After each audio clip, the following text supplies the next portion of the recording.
প্রত্যুষ মুচকি হেসে বলল, চা নাকি কফি? চা আমার জন্য বেশি কমফোর্ট, তবে আজকে একটু কফি হলে ভালোই হবে। ওয়েট, আমি বানাচ্ছি, তারপর ছাদে গিয়ে না হয় কথা হবে। এই সময়ে? কেন, ভয় হচ্ছে? ছাদ থেকে ফেলবো না, ভয়ের কি আছে? আরে না, ভয় কেন হবে? তবে আজকেই এই বাড়িতে এলাম, আপনার বোনের টিচার আমি, বাড়ির মানুষ কি মনে করবে? টিচার হওয়ার আগে কিন্তু পরিচয়টা আমার সঙ্গেই হয়েছিল। তা ঠিক। তৃষা মুচকি হাসল। ছাদে এসে দুজনে কার্নিশে পাশাপাশি বসে পড়ল। রাত তখন অনেকটাই হয়েছে। শহরের আলো নিচে ঝলমল করছে, তবে ওপরে আকাশ পুরো অন্যরকম। আধখানা চাঁদ ভেসে আছে, চারপাশে অগণিত তারা। প্রত্যুষ চুপচাপ তাদের দিকে তাকিয়ে রইল কিছুক্ষণ, তারপর বলল, চাঁদটাকে যত দেখি ততই মনে হয় ও একেবারেই নিঃসঙ্গ। কোটি কোটি তারা আছে চারপাশে, তবুও সে কত একা। তৃষা হালকা হেসে জবাব দিল, চাঁদের এই নিঃসঙ্গতাই ওকে আলাদা করেছে। যদি সবার মতো হতো তাহলে হয়তো আমরা ওর দিকে এমনভাবে ফিরে তাকাতামই না। প্রত্যুষ দীর্ঘশ্বাস ফেলে বলল, কিন্তু আলাদা হয়ে থাকাটা কি সুখের? আমাদের জীবনও তো এমন, ভিড়ের মধ্য থেকেও একা হয়ে যায় আমরা। এই একাকিত্ব কি আদৌ সুখ দেয়? তৃষা একটু থেমে গম্ভীর হলো। হয়তো এটাই বাস্তবতা। সবাই ভাবে তার চারপাশে অনেক মানুষ আছে, কিন্তু শেষমেশ নিজের লড়াইটা একাই করতে হয়। হাওয়া একটু জোরে বইল, তৃষার চুল উড়ে বাতাসে। প্রত্যুষ চুপচাপ তাকিয়ে রইল। তৃষা এবার বলল, আপনি কি খেয়াল করেছেন, দিনের আকাশে আমরা চাঁদকে দেখি না, কিন্তু সে তখনও থাকে। জীবনের অনেক সম্পর্কই এরকম, চোখে দেখা যায় না অথচ আছে। প্রত্যুষ মৃদু হেসে সায় দিল। হ্যাঁ, হয়তো আমরাও তাই সব কথা বলে না, তবু আকাশের মতোই চুপচাপ পাশে থেকে যাই।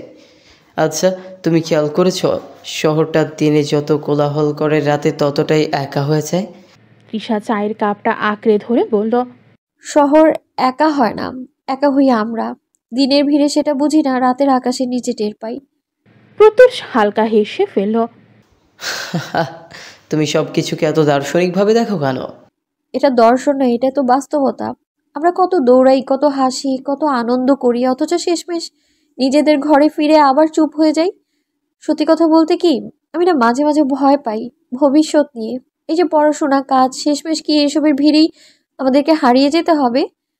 আমি তোমাকে আরো কাছে থেকে, তুমি আমাকে আরো কাছে থেকে যদি জানতে চাও, তবে ভালোবাসা দাও, ভালোবাসা নাও, ভালোবাসা দাও, ভালোবাসা নাও। প্রত্যুষ গম্ভীর হলো।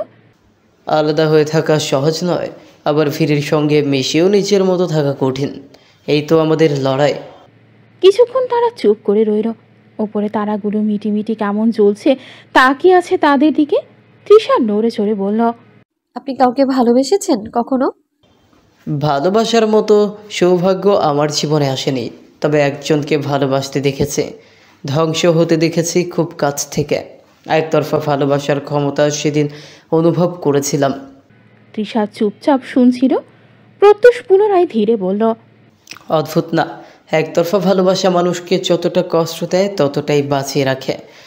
মনে হয় কেউ জানুক না জানুক, আমি অন্তত তাকে ভালোবেসেছি, এইটুকুই আমার বেঁচে থাকার কারণ, আমার জন্য এক টুকরো সান্ত্বনা। তৃষা ম্লান হেসে সায় দিল। কিন্তু সান্ত্বনা চিরকাল টেকে না, একসময় সেই ভালোবাসাই একাকিত্ব হয়ে ফিরে আসে। দুজনেই কিছুক্ষণ চুপ। বাতাসে কেবল ঝাপটায় কাগজের শব্দ। প্রত্যুষ এবার গম্ভীর হয়ে বলল, ভালোবাসার আসল ভয়টা কোথায় জানো? শুরুতে নয়, শেষের দিকে। যখন বুঝি সব শেষ হয়ে যাচ্ছে, তখনও বুকের ভেতর অনুভূতি থেকে যাচ্ছে, ভালোবাসা থেকে যাচ্ছে। বিচ্ছেদ আসলে ভালোবাসাকে মারে না, বরং আরও জাগিয়ে তোলে। তৃষা ধীরে ধীরে মাথা নাড়ল। তার চোখ কোথাও দূরে। হয়তো ঠিকই, ভালোবাসা তো শেষ হয় না, শুধু মানুষগুলো আলাদা হয়ে যায়। আমরা ভাবে ভুলে গেছি, আসলে ভুলতে পারি না, বরং নীরবতার ভেতর আরো তীব্র হয়ে ওঠে ভালোবাসার ক্ষত। প্রত্যুষ মৃদু হেসে বলল, তাহলে কি ভালোবাসা মানে শেষমেশ একাকিত্ব? ঈশা উত্তর দিল না। হাওয়ার ঝাপটায় তার চুল এলোমেলো হলো। সে কেবল দম নিয়ে বলল, হয়তো, তবুও মানুষ বারবার ভালোবাসে, কারণ একাকিত্বের ভেতর যে শূন্যতা, এটা সেটা ঢাকতে হলেও ভালোবাসতে হবে। বারবার, শতবার, নতুন কাউকে নয় তো একজনকেই বহুবার। জানো, আমি মাঝে মাঝে ভাবি আমরা এত ভেতরের কথা আকাশের সঙ্গে বলি, অথচ একে অপরকে বলার সাহস হয় না। তৃষা কাপ থেকে শেষ চুমুক নিয়ে উত্তর দিল, কারণ আমরা জানি কথা বললে হয়তো বাস্তবতা পাল্টে যাবে, আর আমরা কেউ হয়তো সেটা চাই না। তৃষা এবার প্রত্যুষের দিকে তাকালো। প্রত্যুষ আর তাকালো না, কেবল বলল, চল নেমে যাই, রাত অনেক হলো। আকাশ থাক তার মতো, আমরা আমাদের ব্যস্ততায় ফিরি। রাতের আকাশ ঘন অন্ধকারে ঢাকা। দূরের শহরের একটানা মৃদু বাতি আর ধূসর আলো ফাঁকে ফাঁকে ছায়া ফেলছে। রাস্তার ধারে দাঁড়ানো বাইকগুলো লাইট ঝলমল করছে। ইঞ্জিনের তাপে বাতাস কেঁপে উঠছে ক্ষণে ক্ষণে। প্রেম নেওয়াজ হেলমেট ঠিক করে বসেছে তার বাইকে। তার পাশে দলমতের কিছু সদস্য। প্রস্তুত? তার দলের একজন জিজ্ঞেস করলো। প্রেম শুধু মাথা নাড়ল। কোনো শব্দ নেই। প্রেমের ওপরের দিকে কালো লেদারের জ্যাকেট, কাঁধ এবং কোমরের চারপাশ প্যাডিং দিয়ে তৈরি। জ্যাকেটের পেছনে সূক্ষ্ম স্ট্রাইপ, যা বাইকের লাইটে ঝলমল করছে। নিচে পড়া ডার্ক গ্রে বা ব্ল্যাক ফিটেড জিন্স, পায়ে মোটরসাইকেল বুট, পায়ের গোড়ালি পর্যন্ত ঢেকে রাখা যাতে ব্রেক বা স্ট্যান্ডের সময় সে নিরাপদ থাকে। হাতে কালো ফিটেড গ্লাভস। রেস শুরু হলো। রাতের নিস্তব্ধতা ভাঙল বাইকের গর্জন দিয়ে। প্রেমের হাত পা চোখ সব কিছুই এক ছন্দে। বাইক যেন তার অঙ্গ প্রত্যঙ্গের অংশ। চারপাশে অন্যদল। রাস্তায় বাঁক আসলো। প্রেম নিখুঁত কন্ট্রোলে বাইক নেভিগেট করলো। বাতাস কেটে যাচ্ছে চুলগুলো হেলমেটের ভেতরও উঠছে। প্রতিপক্ষ চেষ্টা করছে তাকে পেছনে ফেলে, কিন্তু প্রেমের চপলতা এবং অভিজ্ঞতা সব কিছু ছাপিয়ে গেছে।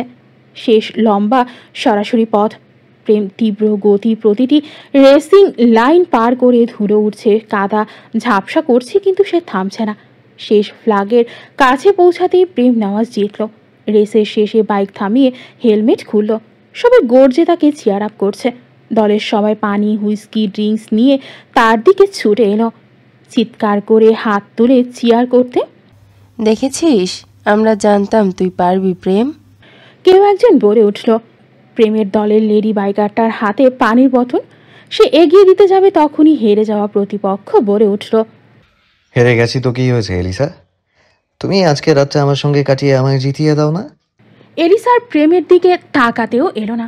সে বাইকের ওপর হেলমেটটা রেখে নিচে নেমেই বলা নেই কওয়া নেই একের পর এক ঘুষি মারতে থাকলো ছেলেটিকে। ছেলেটি নিজেও বুঝতে পারেনি। সবাই এসে প্রেমের হাত থেকে তাকে বাঁচানোর চেষ্টা করেও পারছে না। শেষে অঙ্কুর এসে অনেক কষ্টে প্রেমকে টেনে সাইডে নিয়ে যায়। প্রেম বলে উঠল, আরে ছাড় আমাকে। একে তো হেরেছে, তার উপর আবার দলের বাইকারকে নোংরা কথা বলেছে। ওকে রুমেই পাঠাবো, তবে বেডরুমে না, হাসপাতালের রুমে। ততক্ষণে ভিড় জমে গেছে। কেউ একজন চেঁচিয়ে বলে উঠল, আরে প্রেম ভাই, এই ছেলের শ্বাস চলছে না। অঙ্কুর সেই কথা শুনে প্রেমের দিকে তাকাতেই প্রেম ভাবলেশীন ভাবে বলল, মাটি করে চাপা দিয়ে দে শালাকে। কাল রাতে আর ঘুম হলো না প্রত্যুষের। সঙ্গে কথা বলার পর আর একটুও চোখ জুড়ে ঘুমেরা এলো না। ভোরের দিকে ঘুম ভাঙল তৃষার। সে উঠে গিয়ে বারান্দায় দাঁড়াতেই এবার ডান পাশটায় চোখ গেল। ওই পাশটায় এত জঙ্গল কেন? লম্বা সব গাছের জন্য তো ভালো করে কিছু দেখাও যাচ্ছে না। তৃষার একটু হাঁটাহাঁটি করা দরকার। সে পানি খেয়ে ফ্রেশ হয়ে নিচে নেমে এলো। বাড়ির বাইরে যাবে কিভাবে, যাবে না যাবে ভাবতে ভাবতে চলেই গেল। কত বিঘা জমির ওপরেই নেওয়াজ কুটি। আচ্ছা, প্রত্যুষের নামের শেষে তো দেওয়ান পদবী, তাহলে বাড়ির নাম নেওয়াজ কেন? অদ্ভুত তো ভীষণ। বাড়ির সামনে ঝর্ণা, ফল ফলাদির গাছের অভাব নেই। কি সুন্দর করে সাজানো গোছানো সব। তৃষা হাঁটতে হাঁটতে এগিয়ে গেল আরও সামনের দিকে। এখনও পুরোপুরি আলো ফোটেনি। তৃষা হাঁটতে হাঁটতে কখন যে জঙ্গলের দিকে পৌঁছে গেল, এদিকটায় আসার পর বুঝতে পারল। ফোনটা সে রুমে রেখে এসেছে। এমন অন্ধকার, একটা হাতে বানানো বন। যাও সূর্যের আলো ছিল, এদিকটায় আসার পর সেই অবশিষ্ট আলোগুলো অন্ধকারে বদলে গেল। জঙ্গলটা একটা সময় ফুরিয়ে গেল। একেবারে ছোট্ট একটা বন। শেষের দিকে আসতেই চোখে পড়লো একটা দোতলা কাঠের বাড়ি, চারিদিকে কেমন ছিমছাম, মাঝে একটা বাড়ি। তৃষা আর এগোবে কিনা ভাবতে ভাবতেই কানে একটা শব্দ এলো, মাটি খোঁড়ার শব্দ। এই অসময়ে কে মাটি খুঁড়ছে? সে এবার একটু ভয় অবশ্য পেল, কিন্তু ভয় ভ্রম ভেবে পাত্তা না দিয়ে আরও 2 কদম এগোতেই একটা গুনগুন শব্দ এলো। তার পা মুহূর্তেই থমকে গেল, জমাট বাঁধল। সে স্পষ্ট শুনতে পাচ্ছে কেউ গান গাইছে। এই গানের সুরটা তার পরিচিত। গানের গলা আরও স্পষ্ট হলো, শরীরের ডান পাশ দিয়ে বয়ে গেল একটা শিহরণ। কেউ গাইছে আর মাটি খুঁড়ছে। প্রেম আমার, ও প্রেম আমার। তৃষা আরেকটু এগিয়ে যেতেই হঠাৎ করে পেছন থেকে কেউ একজন তার মুখটা চেপে ধরল। তৃষা তার হাতের দিকে তাকালো, কালো একটা হুড়ি পরা। তৃষা চিৎকার করার উপায় পাচ্ছে না।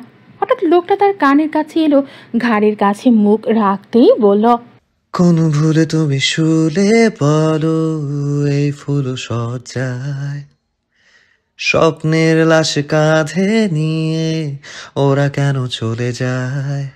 চোখে সূর্যের আলো পড়তেই ঘুমটা তখন হালকা হয়ে আসে তৃষার।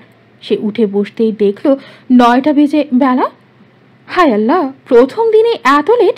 তৃষার স্পষ্ট মনে আছে ভোরের দিকে তার ঘুম ভেঙেছিল। তখন সে উঠে ওই জঙ্গলের দিকটায় যায়। হঠাৎ কেউ একজন তাকে পেছন থেকে চেপে ধরে। ব্যাস, তারপর কি হয়েছিল মনে নেই। তৃষা তখনও চোখে ঝাপসা দেখছে। উঠে বসতে একজন মহিলা নক করে রুমে ঢুকে বলল। তৃষার মাথাটা এখনও ঘোরাচ্ছে। সে বারান্দায় গিয়ে ডান পাশে সেই জঙ্গলের দিকে তাকিয়ে জলদি ভেতরে ঢুকে পড়ল। স্বপ্ন নাকি সত্য কি দেখেছে এখন নিজেরই মনে পড়ছে না। নাস্তার টেবিলে এসে বসতেই হেতিজা হেসে বলল, শরীর অসুস্থ নাকি? না, তবে কেমন যেন একটা লাগছে। নাস্তা করে নাও, সব ঠিক হয়ে যাবে। তৃষা টেবিলে প্রত্যুষকে খুঁজলো, অথচ পেল না। এখন মুখ ফুটে জিজ্ঞেস তো করতে পারে না হবু শাশুড়িকে। ওগো মা, শুনছেন? আপনার ডাউনলোড করা ওই হ্যান্ডসামটা সকাল সকাল তার চাঁদ মুখখানার দর্শন না দিয়ে কমে গেল।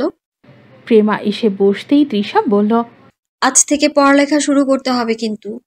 সেই কথায় প্রেমা বিশেষ খুশি হতে পারল কিনা বলা দায়। সে ফোন এনে গ্লাসের সঙ্গে হেলান দিয়ে ফোনটা রেখে কোরিয়ান ড্রামা ছাড়ল। তৃষা ভেতর ভেতর তা দেখে বলল, খাওয়ার টেবিলেও ফোন এনে এই ড্রামা দেখা? তবুও সে মুখে হাসি বজায় রেখে বলল, তো কি ড্রামা আজকাল দেখা হচ্ছে? লাভলি রানার নাটকটাকে আমার যা লাগে না, তবে যতই সুন্দর হোক না কেন, সে আর প্রেম ভাই। শেষের কথাটা একটু ধীরেই বলল প্রেমা। তৃষা তাতে বিশেষ কোনো পাত্তা দিল না। কিছুক্ষণের মধ্যেই নিচতলার ঘর থেকে সিদ্দিক নেওয়াজ এসে টেবিলে বসতেই হেতিজা তৃষার সঙ্গে পরিচয় করিয়ে দিলেন। তৃষা তখন বুঝতে পারছে না এই লোকের পদবি দেওয়ার না হয়ে নেওয়াজ কেন হয়েছে। সিদ্দিক একবার চারিদিকে তাকিয়ে মুখলেসকে জিজ্ঞেস করলো, প্রেম কোথায়? আজকে শুক্রবার, সে কি ভুলে গেছে শুক্রবার যে সবাই একসঙ্গে মিলে খাবার খাই আমরা? আর এই হেতিজা প্রত্যুষ কোথায়? হেতিজা বাবার কথা শুনে সঙ্গে সঙ্গে বললেন, বাবা সে ভোরে বের হয়েছিল শুনলাম, রুমে আছে, ফ্রেশ হয়ে নিচে নামবে। যাও কালুর বাপ প্রেমকে নিয়ে আসো। তৃষা ভ্রু কুচকে সিদ্দিকের দিকে তাকিয়ে বলল, এ মা, উনি এই বয়সে প্রেম ভালোবাসাকে ডেকে আনতে বলছে কেন? আচ্ছা ডাকুক, ভালোবাসার তো বয়স হয় না।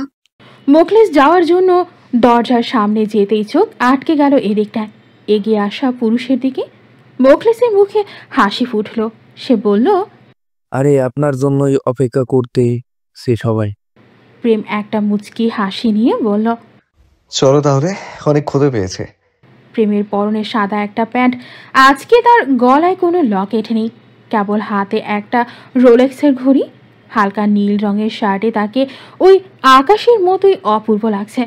গায়ের রংটার সঙ্গে জামার রংটা যে কি দারুণ মানিয়েছে। সানগ্লাসটা চোখেই ছিল, ভেতরে যাওয়ার সময় খুলেছে। প্রেম ভেতরে ঢোকার সঙ্গে সঙ্গে তার গায়ের সেই রোজা ব্র্যান্ডের পারফিউমের গন্ধটা ছড়ায়। তৃষা খাবারটা মাত্র মুখে তুলেছিল, ওমা, প্রেমকে দেখতে পেয়ে নাক মুখে সেই খাবার নিমিষে উঠে গেল। প্রেমা তাকে পানি এগিয়ে দেবে নাকি প্রেমকে দেখবে নিজেই বুঝতে পারছে না, তবুও পানি এগিয়ে দিল। তৃষার মাথা তখনও কাজ করছে না। সে তৃষাকে দেখেও না দেখার একটা ভঙ্গিমা করে একেবারে তৃষার পাশের চেয়ারে বসে জুনুকে বলল, পাউরুটিগুলো মাখন দিয়ে টোস্ট করেছো তো? আর স্ট্রবেরি এবং চকলেট? শোনো, সকাল সকাল এত গরম পড়েছে, আজ কোল্ড কফি দেবে সঙ্গে। ডিম হাফ বয়েল, পুরো সিদ্ধ ডিম যেন না হয়। তৃষা নিজের নাস্তার দিকে তাকায়। সে সকাল সকাল পরোটার সঙ্গে চা আর সবজি খাচ্ছে, ডিম ভাজিও আছে। আর প্রেমকে দেখো কি সব বড়লোকি খাবার খাচ্ছে। কিন্তু কথা সেটা নয়, তৃষা নেশা তো করেনি, তবে চোখের সামনে প্রেমকে কেন দেখছে? আর এই ছোকরা কি আজ একটু বেশি হ্যান্ডসাম লাগছে না? এ কোথায় এসে পড়ল? মাথায় ব্যথাটা দ্বিগুণ হয়ে গেল। তৃষা হাবার মতো চায়ে চুমুক দিতেই সিঁড়ি বেয়ে প্রত্যুষ নেমে আসে।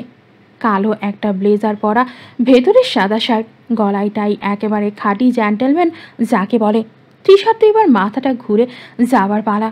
গায়ের পারফিউমটা মাথা হ্যাং করে দিচ্ছে। প্রত্যুষ মুচকি হেসে তৃষার পাশের সিটটায় বসল।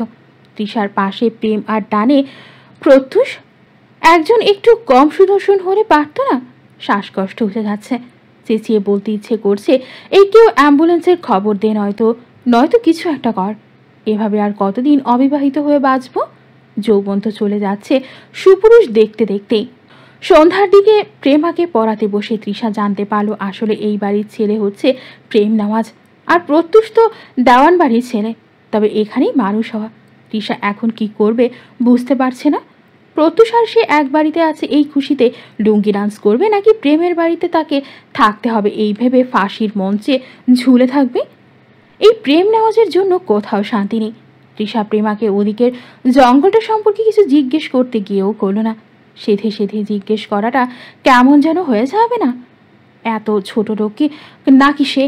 পড়া শেষ হতেই তৃষা নিজের রুমের বারান্দায় গিয়ে আবারও উকিঝুঁকি মারল জঙ্গলটার দিকে। আচ্ছা, ওইখানে কে থাকে? আর সকাল সকাল প্রেম নেওয়াজ এমন জামাই সেজে বাইরে থেকে কেন এলো? গেটের দিকে চোখ যেতেই দেখলো প্রত্যুষ গাড়ি বের করে কোথাও একটা যাচ্ছে। ইস, একবার যদি তার দিকে তাকাতো। তৃষা মনে মনে গেয়ে উঠল, আমার দিকে চাইয়া দেখেন, বয়স কত অল্প, সারা রাত জেগে আমরা করব অনেক গল্প। 2 লাইন গেয়েই তৃষা থেমে গেল। ভ্রু কুচকে বলল, আব্বে শালা, রাত জেগে গল্প কেন করব? করার মতো তো বহুত কাজ আছে। বংশ বিস্তার রেখে গল্প, টু মাচ ফকিরা কাজ কারবার। তৃষা ভালো করে সন্ধ্যা নামতেই তিরিং বিরিং করে চোরের মতো সিঁড়ি দিয়ে নেমে গেল। আজ তো ওই জঙ্গলে যাবে সে। ওইখানে কেমন ফাঁকা স্পেস আছে দেখে আসতে হবে না, নইলে পরের বার প্রত্যুষ জানেমানকে নিয়ে জঙ্গলে মঙ্গল করবে কেমন করে? তৃষা সুন্দরভাবে তৈরি হয়ে গায়ে একেবারে পারফিউম মেরে জঙ্গলের দিকে হাঁটা ধরল। এইবার ফোনটা সাথেই ছিল, সেখানে যেতে সময় লাগেনি। তবে তৃষা এখনো বুঝতে পারছে না যে ভোরে কি সে সত্যি এখানে এসেছিল নাকি সবটা ভ্রম। আর যদি সত্যি হয় তাহলে কে তাকে রুমে এনে বিছানায় শুইয়ে দিয়েছে? ওমা, আশিক জিনটিন নয় তো? এমনিতেই তৃষা একটু সুন্দর মানুষ, একদিকে মানুষ তাকে বিরক্ত করে, অন্যদিকে ভূতে। কি ননসেন্স বিষয়! তৃষা জঙ্গল পেরিয়ে শেষে গিয়ে দেখলো একটা কাঠের বাড়ি। নিচের দিকে তার আর আবার থাই গ্লাস দেওয়া পুরোটা। একটা বাতি জ্বলছে, নইলে তো অন্ধকারের গুদাম হয়ে যেত এই জায়গাটা। তৃষার কেন জানি বাড়িটার প্রতি আকর্ষণ তৈরি হলো। আচ্ছা, সে রিলসে দেখেছে এমন পরিত্যক্ত বাড়িতে অনেক টাকা পয়সা পাওয়া যায়, খুঁজে দেখবে নাকি? তৃষা থাই গ্লাসের সামনে গিয়ে খোলার চেষ্টা করতেই সেটা খুলে গেল। সে কথা না বাড়িয়ে ভেতরে ঢুকে পড়ল। ভেতরের সব ফার্নিচার কালো রঙের, অদ্ভুত সব এন্টিকের জিনিসপত্র। তৃষা পানির শব্দ পেল, সেই সঙ্গে আরও বেশ কিছু শব্দ কানে এলো তার। আর একটু সামনে যেতেই একটা ওপেন কিচেন দেখল। একটা লোক কিচেনে কী সব করছে। পেছন থেকে কেবল পিঠময় দেখতে পাওয়া যাচ্ছে। লম্বা চওড়া কাঁধ, পেশিগুলো কি নিখুঁত আর সুঠাম। কালো রঙের একটা ট্রাউজার পরা, বুকটা নগ্ন, পিঠে উইংড স্ক্যাপুলা দেখা যাচ্ছে। কাঁধের কাছে পিঠের হাড়ের ওপর থেকে স্পাইন পর্যন্ত উঁচু এবং আলতো সরে থাকা হাড়ের ছোপগুলো পিঠে ছোট্ট বাটারফ্লাইয়ের আকৃতি ধারণ করেছে। লোকটা মৃদু নড়তেই সেই ছাপগুলো আরও স্পষ্ট হয়ে উঠল। তৃষা আরেকটু কাছে যেতেই বুঝতে পায় লোকটা মনোযোগ দিয়ে রান্না করছে। পরিচিত একটা পারফিউমের গন্ধ নাকে আসতেই সেই লোকটি এবার পেছন ফিরে তাকালো। মুহূর্তেই তৃষা জমে উঠল, ওমা, এ তো দেখি প্রেম নেওয়াজ। প্রেম কেবল তার দিকে তাকিয়ে বাঁকা হেসে বলল, প্রথমে ভার্সিটি, তারপর বাড়ির মধ্যে, এখন এখানেও। নেক্সট কোথায় যাবে? প্রেম নেওয়াজের বিছানায়? মুখ সামলে কথা বলুন। মুখ তো সামলেই রাখবো, কিন্তু নিজেকে কতক্ষণ সামলাতে পারবো জানাবি। প্রেম ভাই। তৃষার চোখে স্পষ্ট ভয়। প্রেম ছুরিটা হাতে নিয়ে তুলে নিয়ে বলল, এসে যখন পড়েছো এই শাড়ি কি করে? সে গুনগুনিয়ে ওঠে, welcome to my dark side. প্রেম একটু একটু করে এগিয়ে আসে তৃষার দিকে। তৃষা একটা ঢোক গিরে পেছানোর জন্য প্রস্তুত হতে এক মুহূর্তে প্রেম তৃষার গলা চেপে ধরে একেবারে নিজের কাছে নিয়ে আসে। প্রেমের উত্তপ্ত নিঃশ্বাসে পতন তৃষার শরীরে পড়তেই তৃষার শরীর ঠান্ডা হয়ে আসে। গলাটা এই লোক এত জোরে চেপে ধরেছে। তৃষা ছাড়ানোর চেষ্টা করতেই প্রেম তার হাত দুটো এক করে পেছনের দিকে নিয়ে জোরে করে চেপে ধরে। তৃষার রাগে তখন ফেটে একাকার, মুখটা লাল হয়ে উঠেছে। প্রেম তা দেখে বোধহয় আনন্দই পাচ্ছে। সে একবার তৃষার ঠোঁটের দিকে তাকায়, একেবারে কাছে এসে নমনীয় কণ্ঠে বলে, এটা জাহান্নাম তৃষা, এখানে তোমায় স্বাগতম। বলেই তৃষাকে ছেড়ে দেয় প্রেম। ধাক্কাটা এতই জোরে ছিল যে নিজেকে সামলাতে তৃষার ভালোই কষ্ট হয়। কোনো মতে তৃষা নিজেকে সামনে উঠে দাঁড়িয়ে বলল, আপনি কি মানুষ নাকি জানোয়ার? আমার গায়ে হাত দেওয়ার অধিকার কে দিয়েছে আপনাকে? আমি কি এমন সর্বনাশ করেছি আপনার? আমার বাড়ির মধ্যে অনুমতি ব্যতীত প্রবেশ নিষিদ্ধ। জবাব দাও, কেন এসেছো জুনিয়র এখানে? আমি কি জানি আপনার এই পাগলখানায় আসা নর্মাল মানুষদের জন্য নিষিদ্ধ? প্রেম তৃষার দিকে এগিয়ে আসতেই তৃষা 2 কদম পিছিয়ে যায়। প্রেম তা দেখে থেমে গিয়ে বলল, আর একটা বাজে কথা বললে থাপড়ে মুখের জিওগ্রাফি বদলে দেব। বদলাতে আমিও অনেক কিছু জানি। মুখে লাগাম টানুন প্রেম ভাই। তোর ভাইয়ের গোষ্ঠীর সুষ্ঠি। আমি গেলাম, আর কখনো এই বালের বাড়িতে আসবো না। এটা বাড়ি হলো কোনো? মনে হচ্ছে ভ্যাম্পায়ারের বাড়িতে ভুল করে ঢুকে পড়েছি। তুমি ওই ভুল করে ঢুকতেই পারবে, বের হওয়ার ক্ষমতা নেই। যাচ্ছি। প্রেম পেছন থেকে তৃষার হাত ধরে পুনরায় তাকে নিজের কাছে টেনে আনে। এবার আর আঘাত নয়, চোখে চোখ রেখে মুখের উপর এলোমেলো হয়ে পড়ে থাকা চুলগুলো সরিয়ে দিয়ে বলল, নিজের ইচ্ছায় এসেছো, যাবে আমার ইচ্ছায়। আমার লাগছে প্রেম ভাই। বারবার ভাইয়া বলে হৃদয়ের ক্ষত বাড়িয়ে দিও না সোনা। প্রেম তৃষাকে উল্টো ঘোরায়। তৃষার চুলগুলো একবার পেছন থেকে স্পর্শ করে মুখ গুজে দেয়। নিমিষেই তার চোখ দুটো বন্ধ হয়ে আসে। তৃষার যেন একেবারে সহ্য হচ্ছে না। সে ছ্যাঁত করে উঠল, আপনার ক্ষতের মধ্যে আমি লবণ চিপড়ে দেব। দেখো সোনা, তুমি নিজেকে বেশি সুন্দরী আর সাহসী ভাবছো বোধহয়। প্রেম তোমাকে এখনো ধরেইনি। যেদিন ধরবে সেদিন আর ঘুম ভাঙবে না তোমার।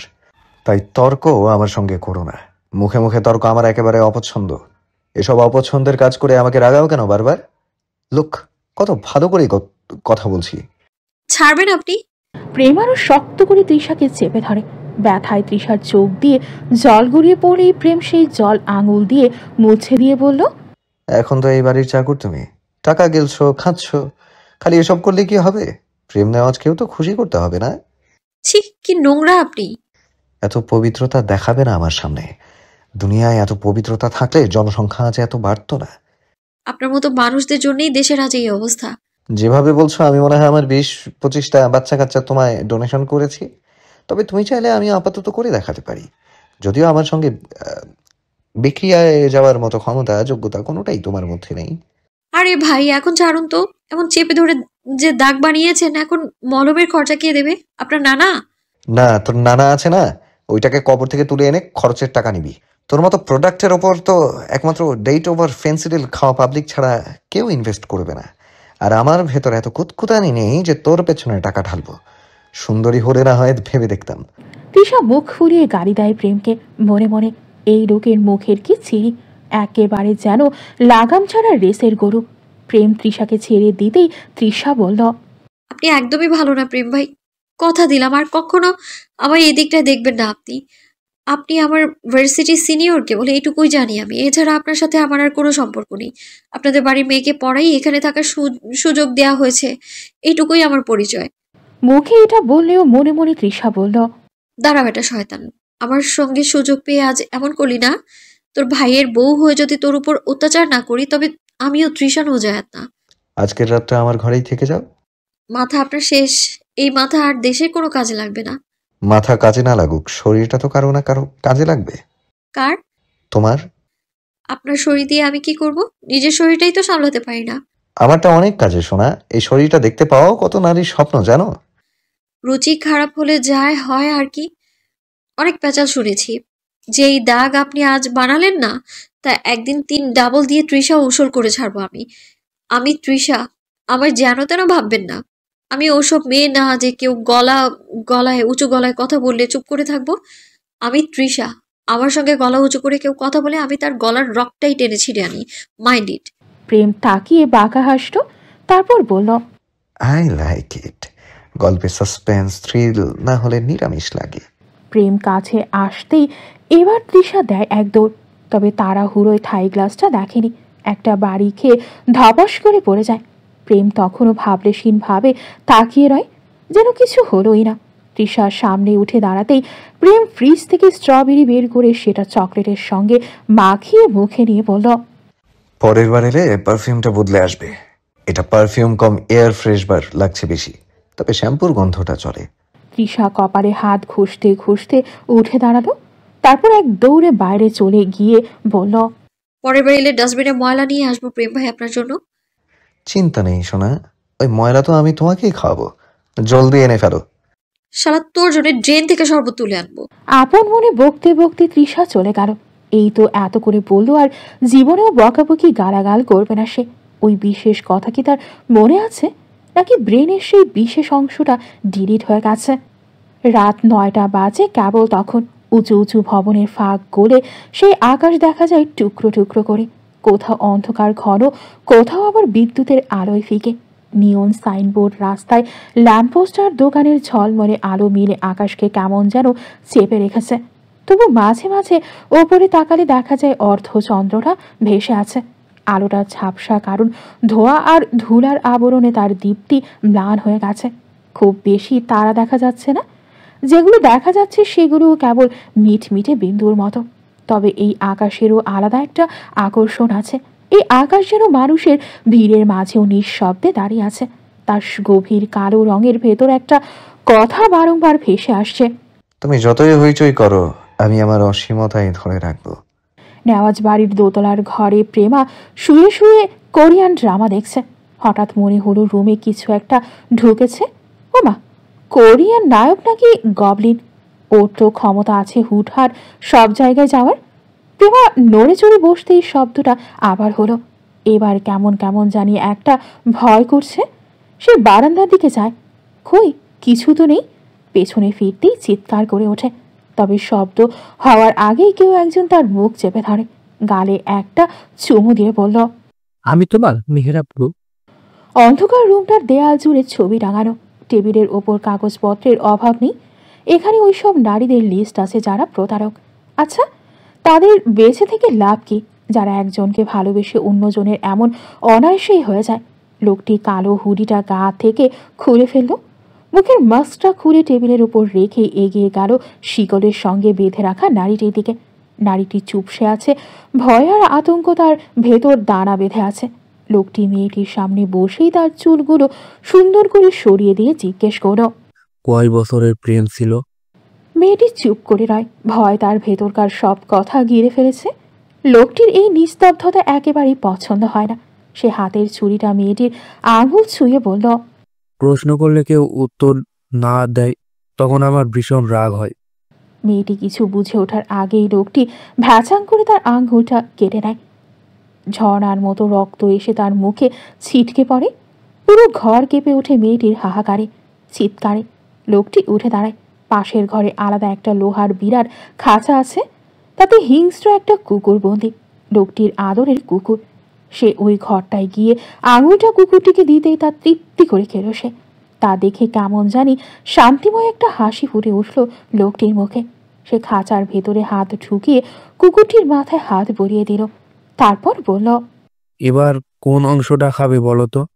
বলেই সে আবার গান ধরো, প্রেমামা ও প্রেমামা। শেষ রাতে ভালোই ঠান্ডা পড়েছে। আজ ঘুমটা অ্যালার্মের শব্দে অতি কষ্টে ভেঙেছে। তৃষা উঠে কিছুক্ষণ হাঁটাহাঁটি করে আপন মনে ঘরের মধ্যেখানে। আজকে সকালে নাস্তার টেবিলে সে কাউকেই পায়নি। এমন না যা একেবারে কাউকে পায়নি। সিদ্দিক নেওয়াজের সঙ্গে বেশ ভালোই কথা হয়েছে। কত কি জিজ্ঞেস করেন তিনি। যখন জানতে পারেন তার নাতি আর তৃষা একই ভার্সিটিতে পড়ছে তখন তিনি আরো খুশি হন। তবে মুরব্বী খানিকটা মন খারাপ করে আবার বলেছেন,